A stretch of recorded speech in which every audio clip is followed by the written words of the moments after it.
En cas de carence en fer, on a l'anémie hypochromycocytaire et en cas de carence en vitamine B12 ou acide folique, ce sont les anémies normochrome macrocytaires qu'on retrouve. Donc ici, nous avons les constantes érythrocytaires avec leurs formules, notamment le VGM, le TCMH et le CCMH. Ici, nous avons quelques particularités de l'hémoglobine en fonction de la période de l'âge de l'enfant, qui va de la naissance à 6 ans. Donc, nous allons maintenant aborder le chapitre diagnostic avec le diagnostic positif. Les circonstances de découverte, soit ce sont les signes d'appel tels que la pâleur, l'anorexie, le retard de croissance, ou des complications, les signes d'insuffisance cardiaque, ou encore lors d'un examen systématique ou fortuit lors d'un bilan. À l'examen clinique, les signes cliniques traduisent l'hypoxie tissulaire et les mécanismes d'adaptation. Les signes fonctionnels, à l'interrogatoire, on retrouve une dyspnée d'effort ou une difficulté respiratoire à la prise du biberon ou une irritabilité. Comme signes généraux, on a l'asthénie, l'anorexie, l'hypotrophie, la cassure staturopondérale. À l'état de croissance, une tachycardie, une hypotension artérielle, une polypnée, soit une pâleur qui est généralisée, cutanée et muqueuse, nette au niveau palmoplantaire de la langue, des muqueuses buccales et labiales, ainsi que conjonctivale aussi. Et il faut rechercher les signes de mauvaise tolérance cardiovasculaire, tels qu'une cyanose, les signes de lutte, les œdèmes des membres inférieurs, les bruits de galop, les souffles systoliques ou l'hépatomégalie, et qui peut être accompagné ou non d'une splénomégalie. Il faut noter que l'intensité des signes est vraiment corrélée à la sévérité de l'anémie. Donc, on doit également faire un examen complet des autres appareils. Comme examen complémentaire, c'est l'hémogramme qui va donner la confirmation avec le taux d'hémoglobine qui est en dessous de moins 2 déviations standards par rapport à la moyenne pour l'âge. Donc, les autres paramètres, voilà, érythrocytaires, VGM, TCMH et CCMH, le taux de réticulocytes permet de pouvoir typer l'anémie. Aussi, il ne faut pas oublier de faire le groupage sanguin-rhésus. Comme diagnostic de retentissement, les signes de gravité doivent être recherchés avant la prise de décision thérapeutique, en particulier transfusionnelle, et dépend de l'intensité de l'anémie, de la rapidité d'installation de l'anémie. Sur le plan hémodynamique, on peut avoir un état de choc hypovolémique, on peut avoir une insuffisance cardiaque, on peut avoir une atteinte neurologique avec une obnubilation, les convulsions et le coma, ou une insuffisance rénale aiguë. On peut également se retrouver devant un arrêt cardio-respiratoire avec les risques de décès. Comme CAT d'urgence devant une anémie mal tolérée, il faut oxygéner avec 2 litres par minute, faire un bolus de sérum salé de 20 ml/kg en 20 minutes, une transfusion sanguine avec du culot globulaire ou du sang total, à raison de 15 à 20 ml/kg en 4 heures. Donc, isogroupe, isorésus à partir de 3 mois. Maintenant, il faut tenir compte du groupage maternel avant 3 mois et après un cross-matching qui est favorable.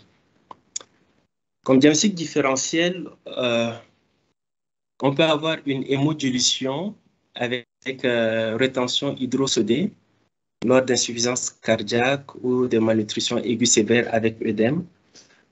Également l'acidose ou il va falloir mener une enquête étiologique afin de déterminer les causes de cette anémie.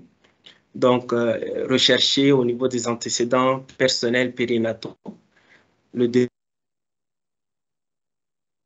antécédents postnataux de prématurité, de retard de croissance, se renseigner également l'allaitement, la diversification alimentaire, le sévrage, ainsi que la croissance avec le développement psychomoteur. Les habitudes alimentaires également doivent être recherchées avec la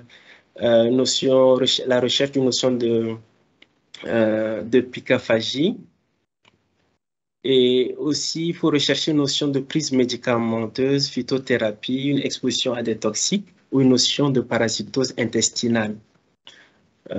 Ensuite, les antécédents personnels, médicaux, chirurgicaux, les antécédents également familiaux, avec la notion de consanguinité familiale, les tares, les maladies génétiques, et évaluer le niveau socio-économique.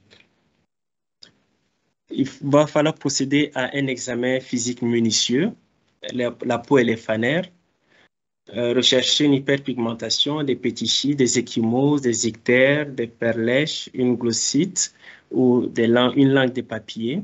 Il faut également rechercher les signes d'hémolyse avec la splénomégalie, l'hépatomégalie, l'ictère et l'hématurie, ou aussi une malformation. Et rechercher également au niveau de l'abdomen des adénopathies ou bien une douleur abdominale ou une diarrhée chronique. Comme examen paraclinique, c'est des bilans qu'il va falloir demander en fonction du type de l'anémie auquel on fera face. L'étiologie donc dépend du type de l'anémie à partir de l'hémogramme et du taux de réticulocytes. Donc, on peut se retrouver devant une anémie hypochrome microcytaire, normochrome normocytaire, normochrome macrocytaire, une anémie qui peut être régénérative ou arégénérative.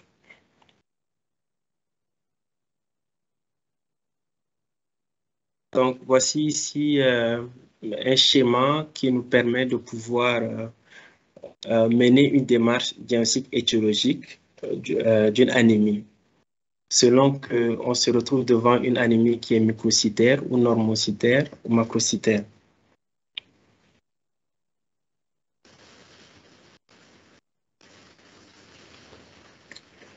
Devant une anémie hypochrome microcytaire, on dose le fer sérique.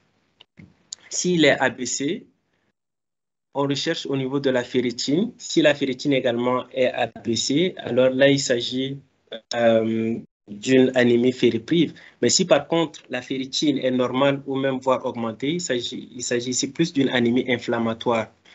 Lorsque le fer sérique est élevé, soit c'est une thalassémie, soit c'est une anémie sidéroblastique. Alors, les anémies ferriprives ou par carence martiale constituent l'une des principales causes d'anémie en Afrique avec une prévalence de 7 à 18% chez les nourrissons. L'anémie centrale, par diminution de la synthèse de l'hème dans les érythroblastes de la moelle osseuse par défaut, elle entraîne en fait une anémie centrale de la synthèse de l'hème dans les érythroblastes de la moelle osseuse par défaut du fer. Donc, la chronologie de la carence martiale, on va d'abord commencer par une baisse de la ferritine, les réserves. Ensuite, on va avoir une augmentation de la capacité totale de fixation de la transférine et des récepteurs solubles de la transférine par une absorption intestinale du fer, qui va entraîner absorption intestinale du fer. On va également avoir une baisse du fer sérique, puis du VGM, de l'hémoglobine et du nombre de globules rouges. Les signes cliniques sont d'installation très progressive car l'anémie est souvent bien tolérée. On a des signes cutanéo-fanériens avec la peau qui est sèche, les cheveux qui sont cassantes, les ongles fragiles, déformés en cuillère. On parle de koilonishi. On peut avoir des signes cardiovasculaires avec une tachycardie, souffle systolique fonctionnel, des signes digestifs tels que la dyspepsie, les perlèches, les langues des papiers, les muqueuses buccales sont souvent sèches et douloureuses. Et également